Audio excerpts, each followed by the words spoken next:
Gary Black, all due respect. I Yeah, know you've talked to him exactly. before, but Yeah. he has said many times that he believes other companies will have autonomy Mhm. right when Tesla does. I Mhm. personally, I'll just be honest, I think this is one of the worst takes I've ever heard. The only way that's going to happen in my eyes is if Tesla licenses that technology the day they have it. Personally, I think this is one of the best takes from Dillon I have ever heard. I like and respect Gary just like I do Dillon, but I'm with Dillon on this one. Look at all of this data that Tesla is getting, and what's interesting about this is the fact that Tesla actually just reported that they have now driven over 250 million cumulative miles, and I reported that in the last video.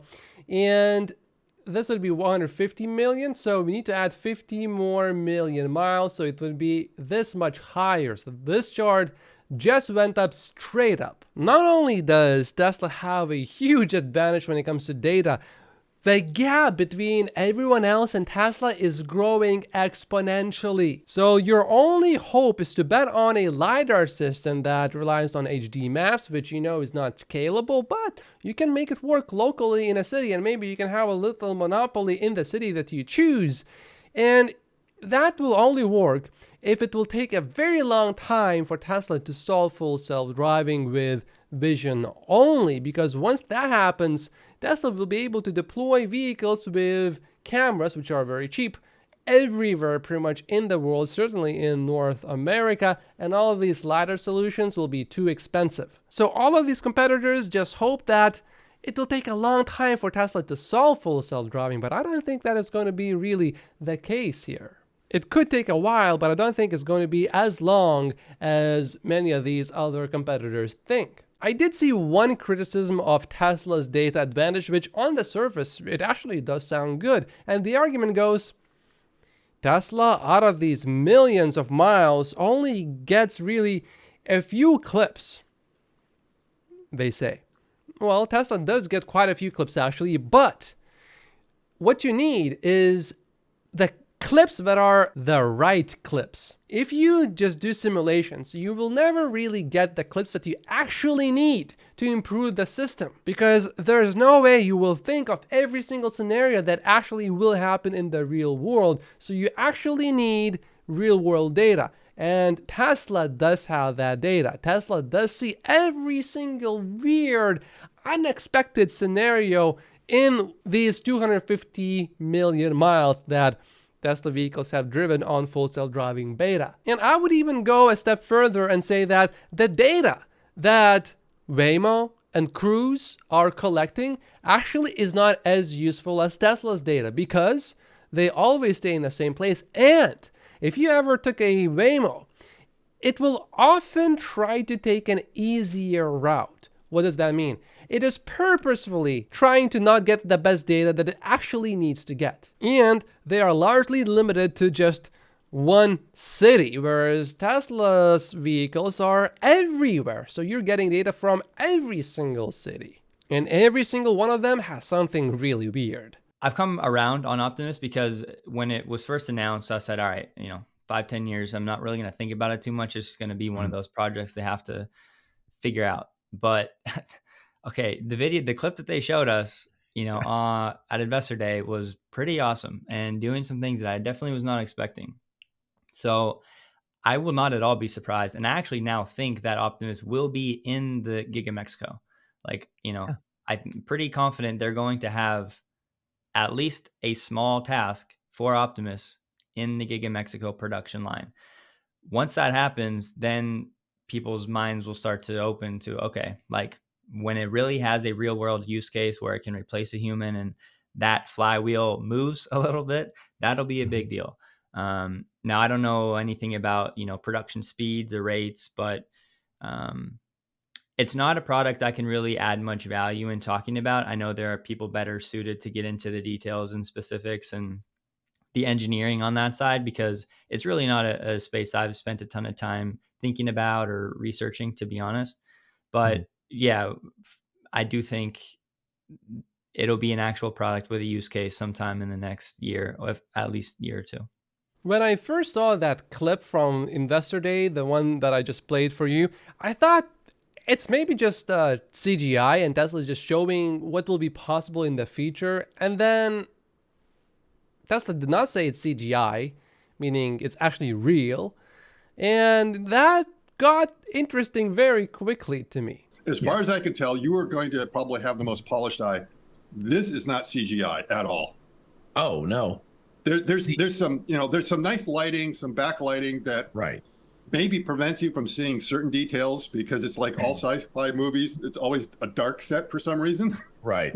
Right. But there's just enough to kind of tease you in what's going on. Yeah. That was Professor John Gibbs, also known as Dr. Know-It-All, who specializes in 3D computer modeling and animation. In other words, he knows how to create CGI, or certainly at least knows how to recognize it. And in his opinion, there was no CGI here at all. While I don't know if Optimus bots are going to be useful as quickly as within 1 year or 2 years, like Dillon just said, I think certainly there's going to be a use for these bots in the future. And I think perhaps this is going to be an important part for Tesla's future as a company as well. I agree with you, by the way. I think that the bots is going to be faster than we all think because it's actually easier to do than the cars, which is shocking. Another thing to consider is that for full self-driving to actually work, it needs to be close to perfect. It cannot be any more dangerous than a human driver. However, for a Tesla bot to actually function, it can still make a lot of mistakes, because if a bot makes a mistake, no one is going to die. But if a car makes a mistake, someone will get injured and in the worst case, die. So perhaps there is indeed something to be said about cars being harder to make than bots. Maybe cars are so easy for us to make, relatively speaking, currently, because we have been making them for so long and this whole robot thing is so new to us. But if you just look at the number of parts that a bot will require, it will be a lower amount. So in theory, at least, it should be cheaper to mass manufacture it once we have the technology. The question is, how soon will we be able to create this technology that will actually make the bots useful? Of all the car companies, who do you think is closest to Tesla? When I interviewed Corey Steuben, he said that he thought that Hyundai, Kia are probably next in line. Yeah, so I've thought about it before, and I did watch that with him, and obviously I'm not going to disagree with Corey. He knows his stuff. So from a technical product standpoint, it does seem like they have the best EV platform. But I would default to saying that if Ford can scale its production and work out all of what it was doing earlier this year with the F-150 Lightning and the Mach-E, given their customer base, Farley being on board, knowing what needs to happen, being the first one to drop his pride and say, all right, Tesla, let's do this. Yeah. I just think that's going to pay dividends for them in the future. So give them some time, and I think they'll be able to figure it out. But right now, the closest it does seem like the Hyundai, Kias of the world, EV-wise, are right there. I think the question includes all of the auto companies in the whole world, and if that is the case, I don't think Hyundai Kia would be in the second place, because you look at their BEV sales, and they only did about 132,000 sales last year.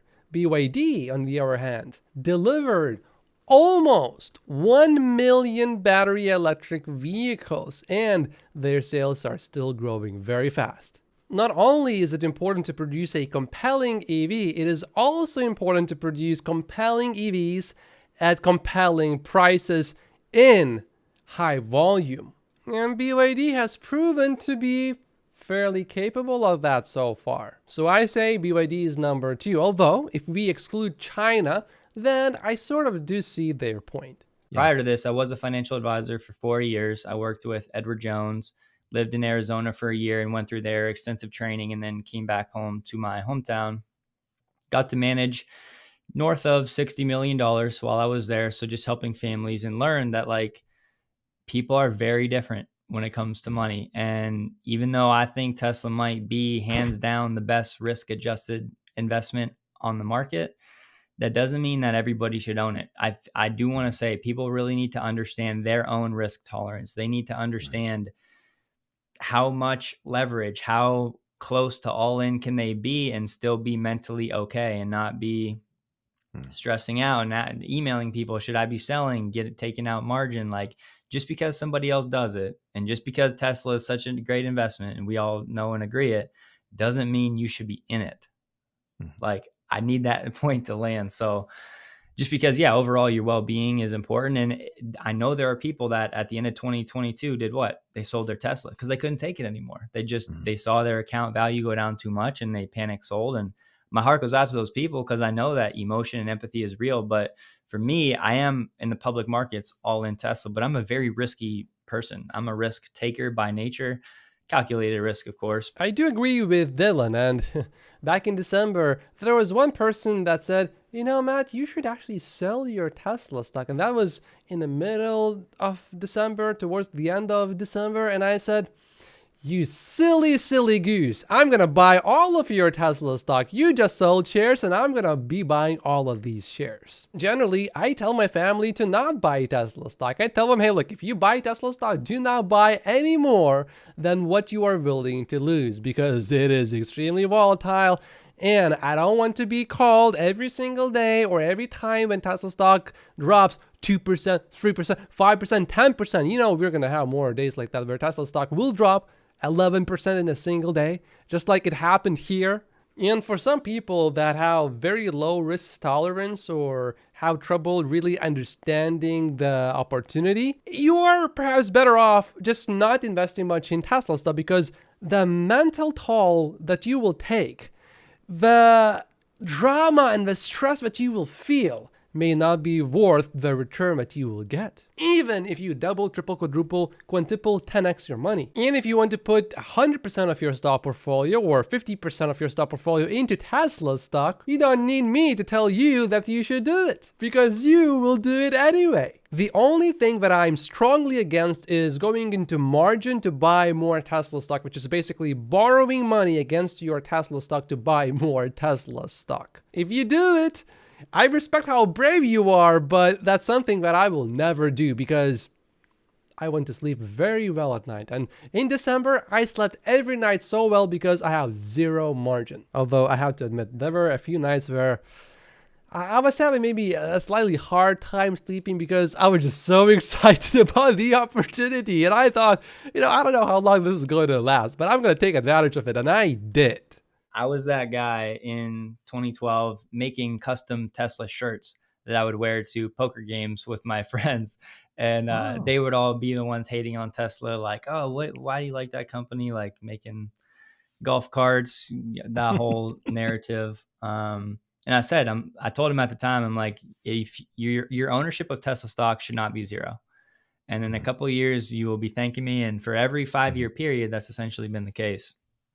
And while not financial advice, again, like just being honest, that is what I'm foreseeing for Tesla in the future. Looking at valuations, we've had Elon say that Tesla will hit that $4 trillion mark, you know, a combination of Apple and Saudi Aramco or two Apples. So 4 trillion, we're at what, you know, call it 900 billion now. So that's a smooth 3x, if you want to call it that. I know a lot of people like to talk about the 8 trillion, 10 trillion, and in the future, sure, but we have to not get over our skis too much because has there ever been a company over 4 trillion to date? I don't think so. I am going to totally steal this line from Dillon. Your ownership of Tesla stock should not be zero.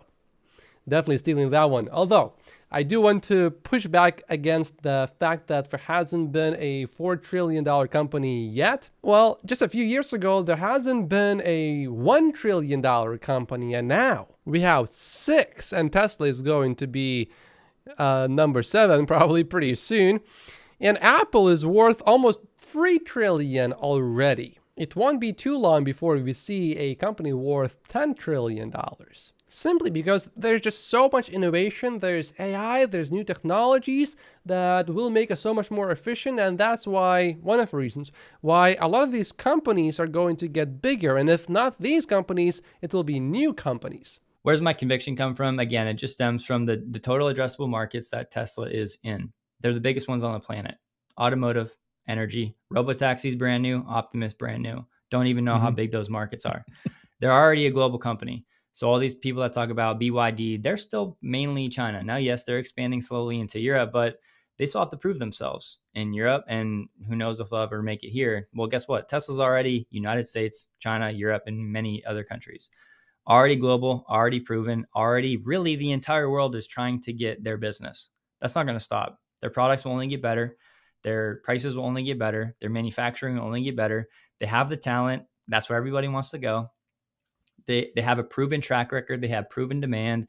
When it comes to the resource side, which is key, and it's not fun to talk about, but Tesla has the most leverage there. Why? Because they have the most demand. They have the longest standing relationships with these companies. They have the best locations for the superchargers. It's just like there are so many little things that add into this Tesla soup that is just getting better with each passing year. And one more thing I would like to add to that list is that Elon Musk every single year is also becoming more experienced. Overall, what a great summary by Dillon there. And YouTube wants you to watch this video next, but if you haven't finished watching this Elon Musk interview, then you should watch this one first. My name is Mal Posius. Like and subscribe if you haven't yet, and I will see you in the next video. Thank you so much for watching.